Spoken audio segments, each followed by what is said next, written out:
Ladies and gentlemen, on behalf of the Commanding General of Regional Health Command Central, welcome to the grand opening ceremony of the new Irwin Army Community Hospital. I'm Colonel Timothy Bergeron, and I'll be your narrator for today's ceremony. Today, we consign the legacy Irwin Army Community Hospital to our past and celebrate the opening of the new Irwin Army Community Hospital as we look to our future. We would like to introduce our distinguished guests at today's ceremony: Governor Brownback, Senator Moran, Senator Roberts, Representative Husselkamp, Lieutenant General and Mrs. Wiggins, Lieutenant General and Retired Mrs. Dotson, Mr. and Mrs. Montgomery, Mr. and Mrs. Edwards, Mr. Armbrost, Major General Temple, Command Sergeant Major Gavia, Brigadier General Turner and Mrs. Turner, Command Sergeant Major Stevens, Brigadier General Johnson, Brigadier General Retired and Mrs. Maddox, Colonel and Mrs. Melton, Command Sergeant Major and Mr. Booker, community partners, distinguished troopers, families and friends of the Big Red One. Music for today's ceremony is provided by the 1st Infantry Division Band under the direction of Staff Sergeant Jason Bemis. The wagon to your left is from the Commanding General's Mounted Color Guard, led by Sergeant Kramer. The medical facilities at Fort Riley have a long and proud history dating back to the establishment of the post in 1853. The hospital is named in honor of Brigadier General Bernard John Dowling Irwin, Medical Corps. Born in Ireland and educated in New York, he served primarily on the western frontier as an officer in the United States Army. The fighting doctor was awarded this country's first Congressional Medal of Honor for gallantry in action between 13 and 14 February 1861, when he commanded a detachment of the 7th Infantry Regiment during an engagement near Apache Pass, Arizona. One of the many positions he held was that of post surgeon, Fort Riley, Kansas, for several assignments from 1866 to 1873. The Legacy Hospital opened its doors to the 1st Infantry Division in 1958, and until today was the oldest operating Army medical facility in the continental United States. Today, we celebrate the grand opening of the future of Irwin Army Community Hospital, a $343 million, 550,000 square foot facility dedicated to the medical readiness of the 1st Infantry Division, and as such, we are the Big Red One Hospital. The state of Kansas, the Central Flint Hills region, the Fort Riley Garrison, the 1st Infantry Division, and Irwin Army Community Hospital work in unison to make Fort Riley the best place in the Army to live, train, deploy from, and come home to.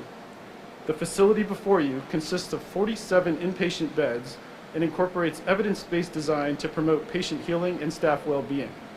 The most apparent features include a healing garden, a water wall, and a circular labyrinth walk path.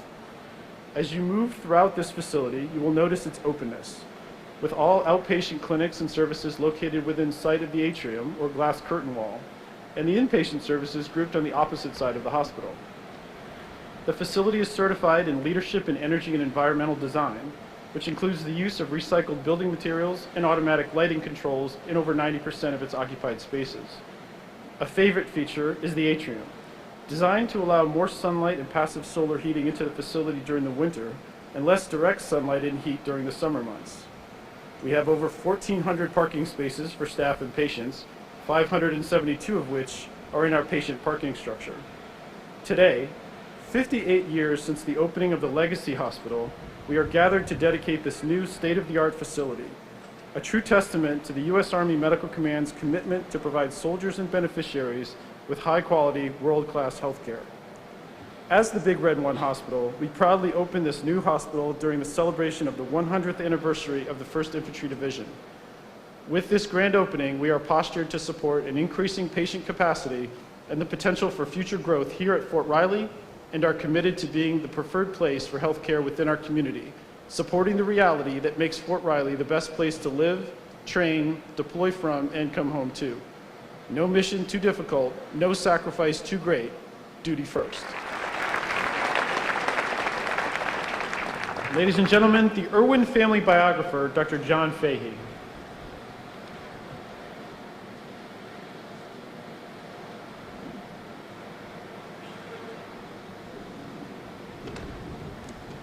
Good afternoon.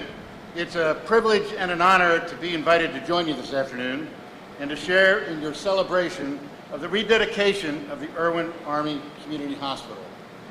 On behalf of John and Ann Irwin, General Irwin's great-grandchildren, I would like to express their appreciation for the honor you have extended to him and to their family by rededicating this magnificent hospital in their great-grandfather's honor. John and Ann are two of the nicest people I've ever met, and I know that they so wanted to be here today, but were unable to make the trip. I've been asked to remind you to stop by and look at the new plaque that is being unveiled today to commemorate the new hospital. I would like to read briefly from that plaque. Irwin Army Community Hospital, named in honor of Brigadier General Bernard John Dowling Irwin, the fighting doctor. Surgeon, Fort Riley, 1867 and 1871.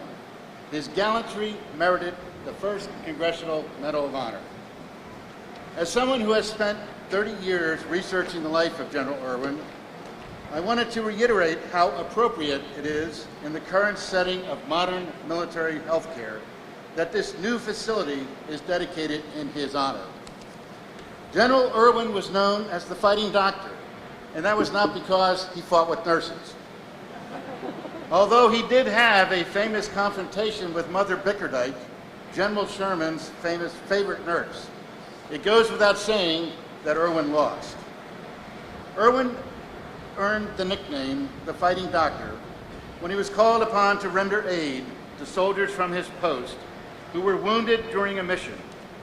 Irwin was ordered to wait for an escort, but knowing that the injured might deteriorate, he took command of some volunteers and rode over 100 miles through a snowstorm to provide medical assistance. For this action, he was subsequently awarded the Medal of Honor. But as I wrote about in an article that appeared in Military Medicine last year, General Irwin was more than just the fighting doctor. Irwin, during his 40-year career, epitomized all the qualities of the consummate military medical professional. This hospital is the 6th hospital to serve as the community of Fort Riley. When General Irwin was stationed here in 1872, he designed and supervised the reconstruction of the 2nd hospital, which still stands and now houses the Cavalry Museum.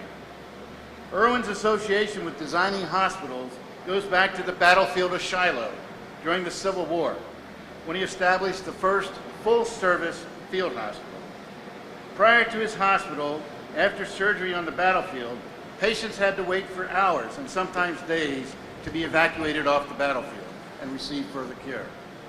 Irwin later helped redesign the hospital at West Point. While stationed at West Point, he worked with John Shaw Billings to catalog thousands of medical articles that would later form the basis of the National Library of Medicine. His enthusiasm for medical science was infectious and impressed Libby Custer, who wrote about Irwin in her book, Following the Guidance. This reminds me, she wrote, of one of our surgeons, General B.J.D. Irwin of our Army, General Custer's warm personal friend. I remember the pleasure with which he discovered at our first post at Fort Riley a weed that he had not known grown there, and which was the antidote for a snake bite. He held up this little ugly scrap of vegetation in his hand as if he held in his possession a rare work of art. In breaking the stem, from which exuded a thick white sap, he gave me so animated a description of what cures it would effect and of what benefit this discovery was to suffering humanity that I was as pervaded with his spirit as if I knew the blessed art of the healer. It was to him that I was indebted for my first insight into the fervor and enthusiasm of his profession and the generous manner in which they, the Army medics, their discoveries are given to the world.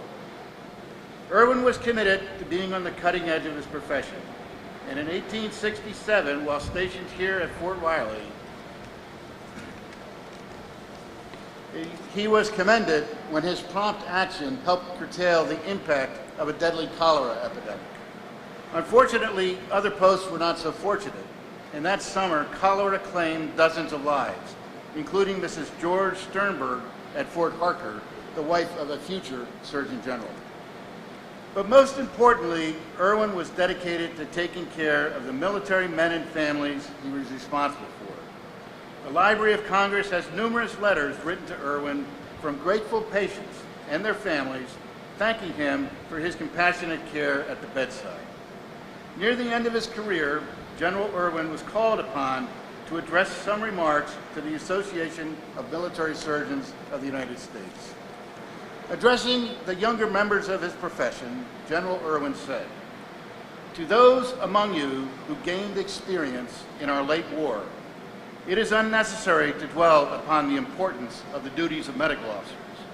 But to the younger members in the service, I desire to impress the fact that unlike other staff officers, their status differs in that they serve a dual capacity, professional and military.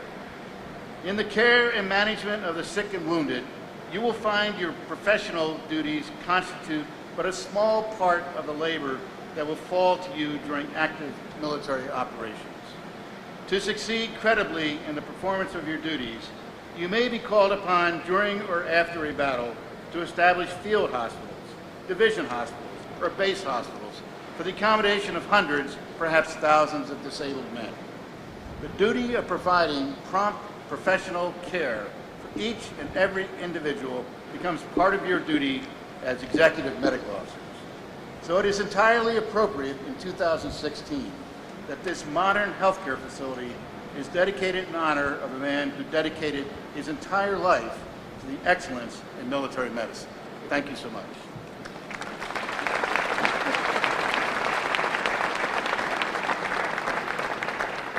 Ladies and gentlemen, we will now conduct the official ribbon cutting